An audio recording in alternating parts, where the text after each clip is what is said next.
İngiliscəsində some və any fərqləri. Deməli, məsələn deyirik ki, some əsasən müsbət cümlələrdə işlənir. Məsələn, deyirik ki, mənim biraz pulum var. I have some money. Mənim biraz pulum var. Any isə sual və inkar cümlələrində işlənir. Məsələn, deyirik ki, pulum var. Do you have any money? Any money? Sual. Və ya deyirik ki, mənim pulum yoxdur. I don't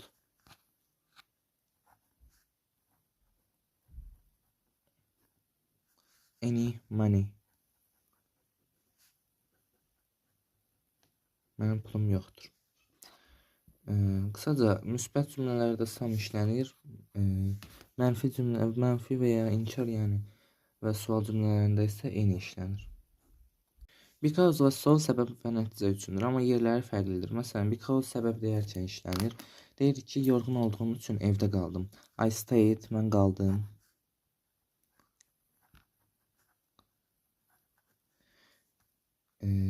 Harda qaldım? Evdə qaldım. Home.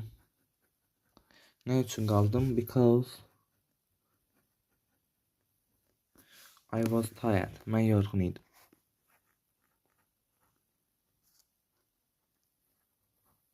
Yorğun olduğum üçün evdə qaldım. Daha sonra so isə nəticə deyəndə işlənir. Məsələn, deyirik ki, mən yorğun idim. I was tired. So ona görə nəticə olaraq I stayed home. Mən evdə qaldım.